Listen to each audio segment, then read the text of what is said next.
يا طيبة يا داوى العيان اشتقنا لك.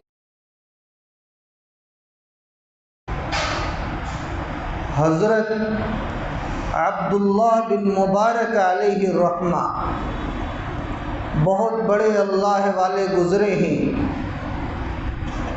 بہت بڑے محدث تھے، ذی علم تھے، صوفیہ میں ان کو اعلیٰ ترین مقام حاصل تھا۔ اللہ تعالیٰ نے انہیں بہت زیادہ زمین و جائیداد سے نوازا تھا، خوب مالدار تھے۔ ایک مرتبہ انہوں نے سوچا، ان کے سیب کے باغات تھے، لیکن اس وقت کی جو زندگی تھی، علم سے کوئی تعلق نہیں تھا، دین سے کوئی تعلق نہیں تھا، بس تفریحی امور میں زیادہ وقت گزارا کیا کرتے تھے۔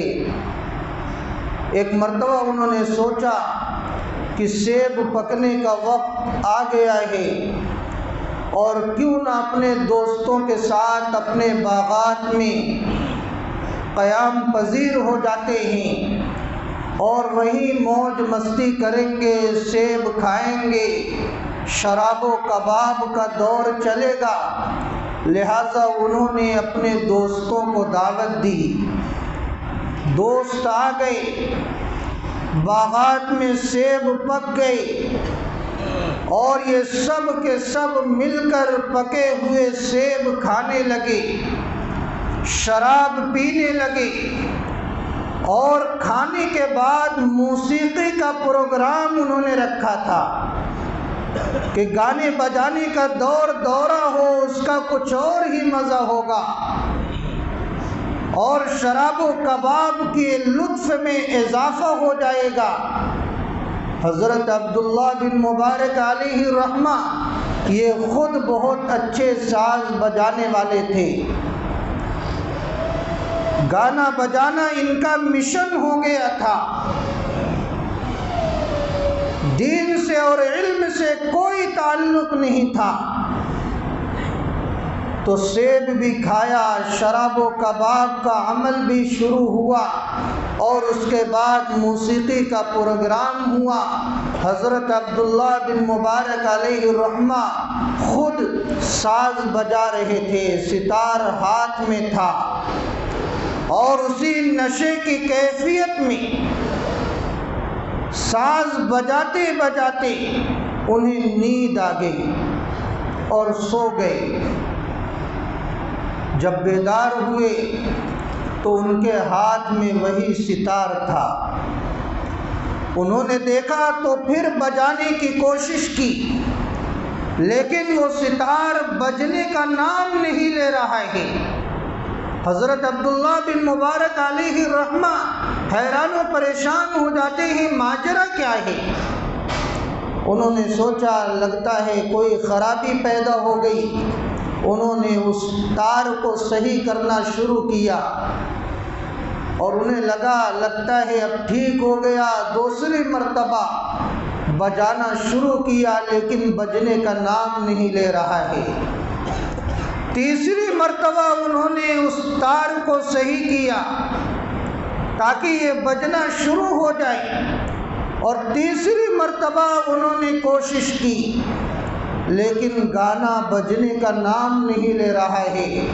بلکہ تیسری مرتبہ اللہ رب العزت کے پاک کلام کی پاک آیت کی آواز نکلنی شروع ہو گئی، اور سورہ حدید کی اس آیت کریمہ کی آواز آئی، أَلَمْ يَأْنِ لِلَّذِينَ آمَنُوا أَن تَخْشَعَ قُلُوبُهُمْ لِذِكْرِ اللَّهِ وَمَا نَزَلَ مِنَ الْحَقِّ۔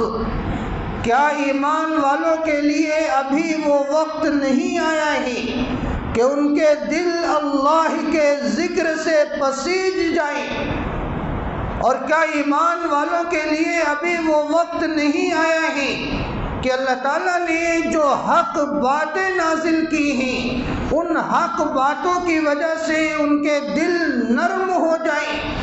حضرت عبداللہ بن مبارک علیہ الرحمہ نے جب یہ آواز سنی ہے تو ان کے دل کی کیفیت بدل جاتی ہے، ان کے دل پر ایک گہرا اثر ہوتا ہے اور وہ فوراً یہ پکار اٹھتے ہیں، بلا یا رب قد آن، اے پروردگار عالم وہ وقت آ گیا ہے اور میرے دل میں آپ کے ذکر کی وجہ سے نرمی پیدا ہو گئی ہے، میرے دل کی کیفیت بدل چکی ہے، میرے دل میں خشیت الہی پیدا ہو چکی ہے، اے میرے رب وہ وقت آ گیا ہے۔ پھر کیا تھا؟ وہ عبداللہ بن مبارک علیہ الرحمہ جب اس آواز کو سن لیتے ہیں ان کے دل کی کیفیت میں تغیر پیدا ہو جاتا ہے تو وہ فوراً اپنے دل میں یہ ارادہ کرتے ہیں میں اس اللہ کے دین کا علم حاصل کروں گا، اور وہ فوراً اس ارادے سے وہاں سے نکل جاتے ہیں اور جن کے پاس جو بھی علم پاتے ہیں اس علم دین کو وہ حاصل کرنا شروع کر دیتے ہیں، اور علم دین میں اللہ رب العزت نے انہیں وہ مقام عطا فرمایا ہے کہ بڑے بڑے محدث کے سامنے وہ بیٹھا کرتے تھے اور آپس میں اظہار خیال کیا کرتے تھے، اور حدیث میں ان کی رائے میں وزن ہوا کرتا تھا۔ امام الحدیث کا لقب انہیں ملا ہے، امام التصوف کا لقب انہیں ملا ہے۔ اللہ رب العزت نے اتنا بلند مقام انہیں عطا فرمایا۔ حضرت امام ابو حنیفہ رحمۃ اللہ علیہ کے وہ ہم عصر ہیں اور ان کے شاگرد ہیں۔ آخر یہ کیسے ہوا؟ انہوں نے اپنے دل کے اندر سے دنیا کی محبت کو نکالا ہے، اللہ کی محبت کو بسایا ہے، اور اس کے بعد اللہ رب العزت کی طرف سے جب انہیں مقام عطا کیا جاتا ہے وہ آپ کے سامنے ہیں۔ حضرت عبداللہ بن مبارک علیہ الرحمہ ہی کی ذات گرامی ہے کہ جب ہارون رشید بغداد کے اندر اپنی بیوی کے ساتھ بیٹھے ہوئے اچانک وہ بہت تیز آواز سنتے ہیں، شور شرابہ سنتے ہیں، اپنے خادم کو بھیجتے ہیں کہ جاؤ دیکھو یہ آواز کیسی ہے۔ انہیں یہ خطرہ محسوس ہوتا ہے کہ کہیں دشمن نے ہمارے شہر پر حملہ تو نہیں کر دیا ہے۔ وہ خادم کو بھیجتے ہیں، خادم جاتا ہے، تحقیق کرتا ہے، تحقیق کر کے واپس آتا ہے اور ہارون رشید سے کہتا ہے کہ ہمارے شہر میں حضرت عبداللہ بن مبارک علیہ الرحمہ آئے ہیں۔ ان کے آنے پر ان کے استقبال کے لیے بہت بڑا مجمع امڑ پڑا ہے،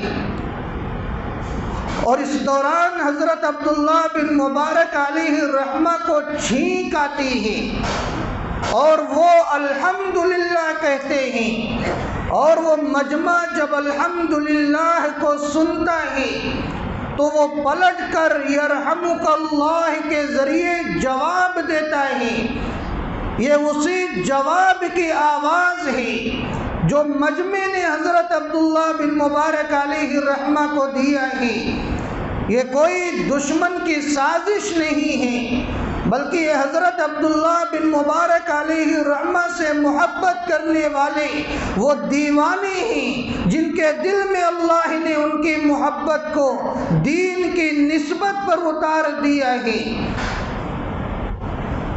ہارون رشید کی بیوی نے جب یہ سنا تو اپنے شوہر سے کہنے لگی آپ کو کیا لگتا ہے کہ آپ بہت بڑے بادشاہ ہیں، آدھی دنیا پر آپ کی حکومت ہے، ارے اصل بادشاہ تو یہ لوگ ہیں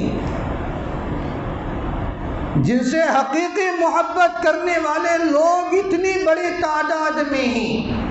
ان لوگوں کو کسی پولیس کے خوف نے جمع نہیں کیا ہے، ان لوگوں کو کسی ڈنڈے کے خوف سے، کسی عہدے کی لالچ میں جمع نہیں کیا گیا ہے، انہیں پیسہ دے کر نہیں جمع کیا گیا ہے، بلکہ یہ لوگ اس اللہ کے نیک بندے کی محبت کو دل میں بسائے، محض دین کی نسبت پر، اللہ کی نسبت پر وہ جمع ہو گئے ہیں۔ یہی تو اصل بادشاہی ہیں، اور ان کی بادشاہی دنیا میں کیا دیکھتے ہو، آخرت میں دیکھنا، جب اللہ کی معصوم مخلوق حضرات ملائکہ لائن لگا کر ان کا استقبال کریں گے، اس وقت ان اللہ والوں کی بادشاہت کو دیکھنا۔